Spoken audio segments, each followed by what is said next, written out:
Oke, Assalamualaikum warahmatullahi wabarakatuh. Saya Mufidah Naila Alifa dari kelas Teknik Presentasi A akan mempresentasikan tentang kebijakan pemerintah dalam penanggulangan penyebaran COVID varian Omikron. Pertama, saya akan menjelaskan tentang sejarah muncul Omikron terlebih dahulu. Jadi, Omikron ini pertama kali terdeteksi di Afrika Selatan pada 24 November lalu. Varian baru virus corona Omikron itu menyebar ke seluruh dunia dengan kecepatan yang belum pernah terjadi sebelumnya. Hal ini merupakan pernyataan dari WHO yang hingga saat ini terhitung sudah 132 negara yang mengalami pandemi COVID varian Omikron. Lalu, apa sih perbedaan Omikron ini dengan varian Delta dan dampaknya terhadap kesehatan?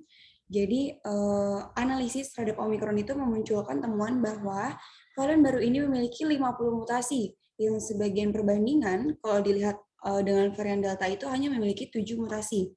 Hasil studi WHO melaporkan bahwa Omikron ini memiliki kecepatan penularan 3 kali lipat lebih tinggi dibandingkan dengan varian Delta. Omikron ini secara substansial berbeda dengan varian virus corona yang sebelumnya muncul. Omikron berevolusi dalam tubuh seorang pasien yang sistem kekebalannya terganggu, maka pemantauan terhadap orang seperti itu akan menjadi sangat krusial dalam memerangi COVID.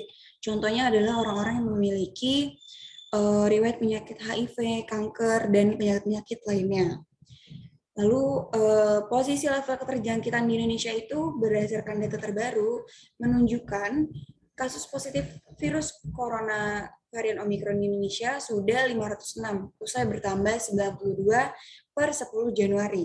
Hal ini menjadikan Indonesia sebagai urutan ke-40 dalam penyebaran Omikron. Nah, angka positif Omikron ini disumbang paling banyak oleh pesawat penerbangan luar negeri. Lalu itu pelaku perjalanan luar negeri ini 65 kali lebih tinggi dibandingkan dengan positivity rate transmisi lokal.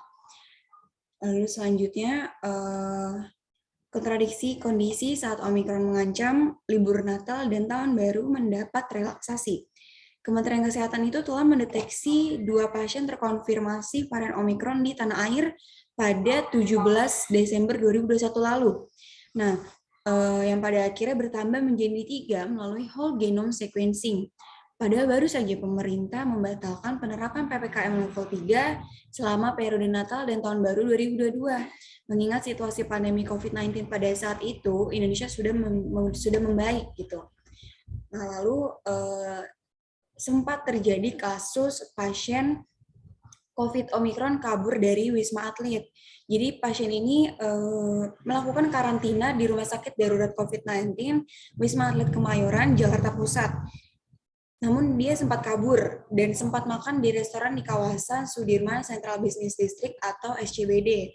Setelahnya sih ia dijemput oleh petugas gagasan COVID untuk dirawat dan dikarantina lebih lanjut.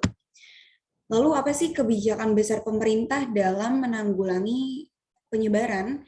Jadi ada 2 kebijakan besar dari pemerintah. Yang pertama adalah Direktorat Jenderal Imigrasi Kemenkumham memberlakukan aturan baru untuk mencegah masuknya varian baru corona dari Afrika dengan melarang warga negara asing dari sejumlah negara masuk ke Indonesia. Lalu kebijakan besar yang keduanya adalah Ditjen Imigrasi juga menangguhkan sementara pemberian visa kunjungan dan visa tinggal terbatas bagi warga negara Afrika Selatan, Zimbabwe, Nigeria, dan beberapa negara lainnya. Kedua kebijakan ini sudah diberlakukan sejak 29 November 2021. Sekian presentasi dari saya, kurang lebih mohon maaf. Wassalamualaikum warahmatullahi wabarakatuh.